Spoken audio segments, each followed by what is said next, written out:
नमस्कार, मैं हिमांशी राजपूत और आप देख रहे हैं भारत एक्सप्रेस डिजिटल। अयोध्या के राम मंदिर में चढ़ावे चोरी को लेकर अब एसआईटी ने अपनी प्रारंभिक जो रिपोर्ट है वो गवर्नमेंट को सौंप दी है। लेकिन इसके बाद जो मामला है वो और ज्यादा गंभीर हो गया है, क्योंकि 150 पन्ने की ये जो रिपोर्ट है इसे गोपनीय रखा गया है। और इसी के साथ एसआईटी टीम ने साफ कर दिया है कि अभी जांच अधूरी है, अभी जांच के लिए और ज्यादा समय चाहिए।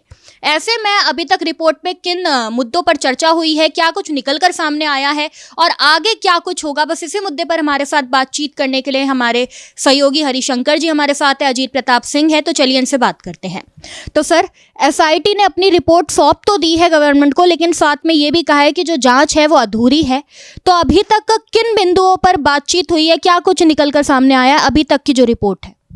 देखिए, 10 दिन पहले एसआईटी गठित हुई थी, उसने जांच शुरू किया था और 10 दिन पर एक निष्कर्ष पर पहुंची एसआईटी कि वहाँ जो आरोप लगे चंदा चोरी के या चढ़ावा में गड़बड़ी के, वो आरोप सही हैं। और निश्चित रूप से जो दिशा निर्देश थे जिनके तहत वहाँ पर जो चढ़ावा आता है उसकी जो गणना होती है या जो काउंटिंग होती है पैसे की, या जो सोना चांदी हीरे जवाहरात जो ज्वेलरी दी जाती है उसको सही तरीके से कैसे हैंडल किया जाए, कहाँ रखा जाए। एसबीआई से इस के लिए एक समझौता हुआ था, कॉन्ट्रैक्ट किया गया था। लेकिन बताया ये जा रहा है कि एसबीआई ने भी गलती की है और जो समिति बनाई गई थी चंपत राय के नेतृत्व में पूरी देखरेख के लिए, वहाँ पर भी कई लोगों ने मिसयूज़ किया अपनी पावर्स में। तो बहुत ज़्यादा तो नहीं पता, लेकिन ये ज़रूर जहाँ तक सूत्रों के द्वारा ये पता लग रहा है कि एसआईटी ने कहा कि उन्हें थोड़ा वक्त और चाहिए जांच के लिए।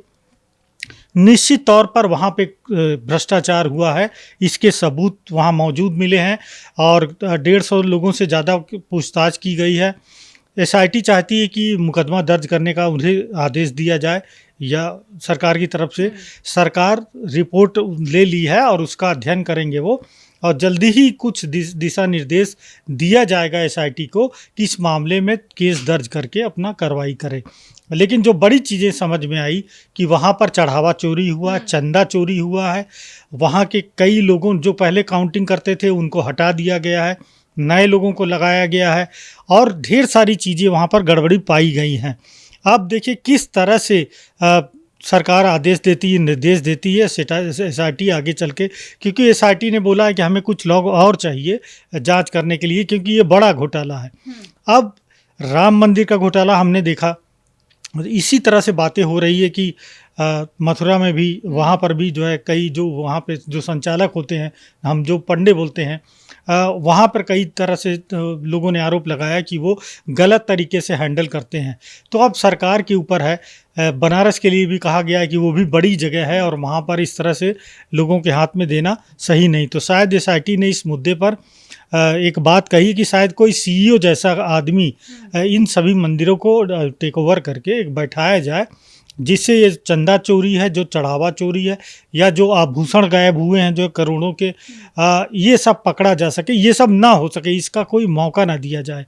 क्योंकि देखिए, भक्त जो है बहुत आस्था में आकर जो है भगवान को ग्रहण करते हैं, भगवान को अपना कुछ देते हैं, उनको चढ़ाते हैं जो है, और उसके बारे में अगर पता चले कि भाई इस तरह से वहाँ पर गड़बड़ झाला हो रहा है तो उनकी आस्था को चोट पहुँचनी है। अब देखिए, 6 महीने बाद उत्तर प्रदेश में चुनाव भी होने हैं, मामला राजनीतिक भी रंग दिखाई दे रहा है, क्योंकि समाजवादी पार्टी ने और भी बीजेपी के खुद से अंदर बृजभूषण सिंह भी आरोप लगा रहे हैं। तो निश्चित तौर पर सरकार को डैमेज ना हो, इसलिए सरकार को चाहिए कि कड़े कदम उठाए और जो लोग इन पे इन्वॉल्व है किसी को भी छोड़ा ना जाए, सबके खिलाफ मामले दर्ज हों, सबकी गिरफ्तारी हो, सबको कानून के दायरे में लाया जाए, और जिन्होंने भी दोषी या जो भी इस अपराध में लिप्त है सबको सज़ा दी जाए, तभी जाके सरकार बेदाग दिखेगी। हरिशंकर जी, ये जो एसआईटी रिपोर्ट आई है इसमें क्या किसी को आरोपी भी बनाया गया है? मतलब कुछ नए नाम खुलासे किसी के हुए हो, और अब आगे का प्रोसेस क्या होने वाला है? देखिए, अभी तक इस तरह का खुलासा नहीं किया गया है कि किस किस के नाम को आरोपी बनाया जाना है, कि इन पर एफआईआर दर्ज होगी। लेकिन एसआईआर जो एफआईआर रिपोर्ट होती है उसमें बाकायदा जो एसआईटी की रिपोर्ट है उसके बाद एफआईआर कराई जाएगी। और जो जो आरोपी हैं, एसआईटी को लगता है कि इन ने यहाँ पर चंदा चोरी की है, चाहे वहाँ से जेवरात गायब किए हैं, चाहे जो डेली का जो चढ़ावा है उसमें गड़बड़ी की है, तो उनका एक तरीके का वो नाम बताते हैं कि इन पर शक है और इन लोगों से गहरी पूछताछ की ज़रूरत है। आगे डिटेल कई लेवल की पूछताछ होती है, कई बार इंडिविजुअल पूछताछ होगी, उसके बाद लोगों को आमने सामने बिठा करके पूछताछ होगी। तो वो एक प्रक्रिया है।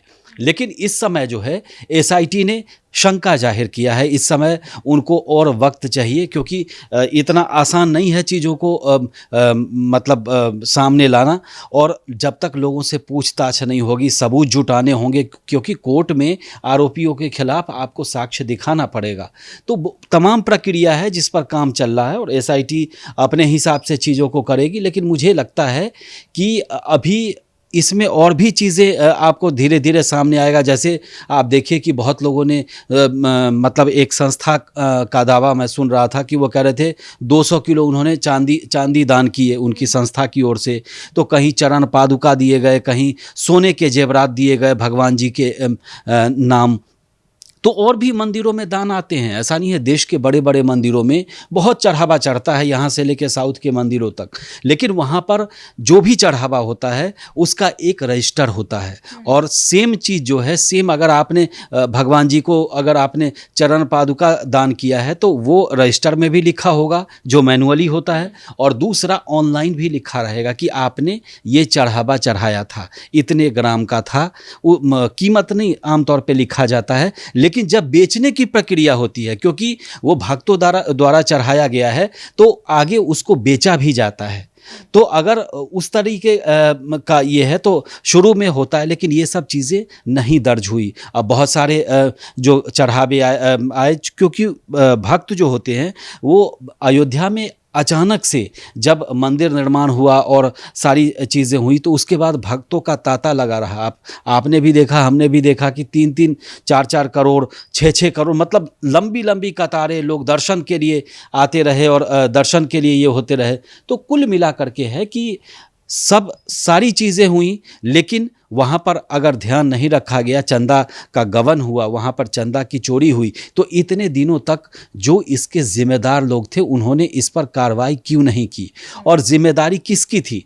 क्योंकि अगर चंदा इस लेवल पर कि जिसका कोई लेखा जोखा ही ना मिले, तो उसमें मामला बहुत बड़ा बनता है। एसआईटी की रिपोर्ट के बाद अब आगे 1-2 दिन में जो प्रक्रिया होने वाली है कि लोगों के खिलाफ एफआईआर दर्ज कराए जाएंगे, उसके बाद पूछताछ होगी, उसके बाद अदालती मामला और बाकी चीज़ें हैं। लेकिन ये सब मतलब हमारे समाज और हमारे आस्था के केंद्र में हो रहा है। ये बड़ा मतलब एक तरीके का हम लोगों के लिए मतलब दुखद है और चुनौती भी है, सरकार के लिए भी चुनौती है, क्योंकि योगी सरकार का इसमें इन्वॉल्वमेंट नहीं है, क्योंकि सरकार न यहाँ पे किसी को सरकार ने नियुक्त किया है, न सरकार इनके डेली लेने देने से कोई उनका मतलब होता है। लेकिन बेवजह के आरोपों के घेरे में तो सरकार आएगी, क्योंकि यूपी में उनकी योगी आदित्यनाथ की सरकार है। लेकिन मुझे लगता है कि समाजवादी पार्टी चाहे बाकी पार्टियाँ घेरे ज़रूर, लेकिन सरकार का उससे बहुत ज़्यादा मुझे लगता है कि नुकसान इसीलिए नहीं होगा कि सरकार का डायरेक्ट इन्वॉल्वमेंट इसमें नहीं है, क्योंकि वहाँ एक जिम्मेदार लोग वहाँ पर रखे गए, उसके बाद उनकी टीम बनी। तो मुझे लगता है कि बहुत ज़्यादा सरकार को, अब ठीक है वो विपक्ष का काम है, लेकिन मुझे लगता है कि सरकार का इससे बहुत ज़्यादा लेना देना नहीं था। आमतौर पे मंदिरों में ऐसा ही होता है। जी देखिए, एसआईटी रिपोर्ट को लेकर ये भी कहा जा रहा है कि किसी को क्लीन चिट भी नहीं मिली है। इसके अलावा देखिए, हरिशंकर जी ने भी जिक्र किया है, जो विपक्ष लगातार आरोप लगा रहा है। विपक्ष का एक आरोप ये है कि एसआईटी रिपोर्ट पे उन्हें भरोसा नहीं है, और वो ये कह रहे हैं कि इसमें सिर्फ छोटे कर्मचारियों को ही अब तक पकड़ा जाएगा, बड़े कर्मचारियों के नाम सामने नहीं आएंगे। क्या लगता है, जो दूसरी जांच होने वाली है उसमें ऐसा कुछ पॉसिबिलिटी है? देखिए, दूसरी जांच जैसी कोई बात नहीं है, इसी एसआईटी को जांच करना है। और जहाँ तक आरोप की बात है तो विपक्ष का काम है आरोप लगाना। सरकार के ऊपर काम ही है उसका आरोप लगाना, वो आरोप लगाते रहते हैं। जरूरी नहीं कि हर आरोप सच्चे हों, लेकिन एक बात जो सच पाई गई है वो कि वहाँ पर भ्रष्टाचार हुआ है, वहाँ पे गड़बड़ी हुई है, इसमें कोई शक नहीं है। और दूसरी चीज़ कि एसआईटी ने किसी को भी क्लीन चिट नहीं दी है, मतलब सबकी कहीं ना कहीं जो भूमिका है वो संदिग्ध है। सबसे बड़ा नाम जो सामने आया वो टिन्नू यादव का, जो कि चंपत राय का ड्राइवर है, उसकी भूमिका, क्योंकि कई लोगों ने गवाही भी दी उसके बारे में। तो जो सबसे बड़ी, क्योंकि उसकी आर्थिक स्थिति पहले ऐसे नहीं थी, अचानक से उसकी आर्थिक स्थिति ये बदल गई है, तो ज़रूर तो कहीं ना कहीं ऐसा लगता है कि उसका शायद कुछ इन्वॉल्वमेंट हो सकता है इसमें। बाकी विस्तृत जांच होगी, उसमें ज़रूर सामने आएगा। लेकिन टिन्नू यादव और उसके कुछ जुड़े हुए लोग हैं, वही हो सकता है कि सबसे ज़्यादा जिम्मेदारी इनकी हो, जिन्होंने हेर फेर किया हो। क्योंकि टिन्नू यादव अब चंपत राय का ड्राइवर है और चंपत राय की बड़ी इज्जत है, वो पूरे न्यास के जो पूरी समिति है उसके अध्यक्ष हैं वो, तो और काफ़ी बुजुर्ग आदमी है, शुरू से जुड़े रहे राम मंदिर आंदोलन से, तो उनके बारे में कोई कहने से फ़िलहाल परहेज करता है। लेकिन बावजूद उसके यदि अंदर कुछ गड़बड़ झाला हुआ है, भ्रष्टाचार हुआ है, चोरी हुई है, तो चंपत राय की नैतिक जिम्मेदारी ज़रूर बनती है। और रही टिल्ली यादव की बात, तो वो तो इनका ड्राइवर है, तो चंपत राय के जरिए उसका एक्सेस हुआ और जिस तरह से घोटाला हुआ है, निश्चित तौर पर वो काफ़ी शर्मिंदगी की बात है, जो पूरी समिति है उसके लिए, हम सब के लिए, सरकार के लिए, हर किसी के लिए, कि हमारे मंदिरों में इस तरह के घोटाला हो रहा है। अब सब कुछ निर्भर करेगा सरकार के किस तरह से दिशा निर्देश होते हैं, एसआईटी कैसे केस रजिस्टर करती है, कैसे सबको हैंडल करती है, कैसे सबूत जुटाती है और कैसे सबको सजा दिलवाती है, ये इस समय सबसे बड़ी चुनौती है। तो कुल मिलाकर राम मंदिर चढ़ावे को लेकर एसआईटी की पहली रिपोर्ट सामने आई है, उन्होंने गवर्नमेंट को सौंप दी है। इसी के साथ जो एसआईटी टीम है, उन्होंने ये भी कहा है कि जांच जो है वो अभी अधूरी है, अभी उन्हें काफ़ी लोग चाहिए क्योंकि ये मामला थोड़ा सा ज़्यादा बड़ा है। अब देखने वाली बात ये होगी कि इस मामले में आगे क्या कुछ होता है। आप हमें कमेंट करके बता सकते हैं आप क्या सोचते हैं इस मामले के बारे में। देखते रहिए भारत एक्सप्रेस। नमस्कार।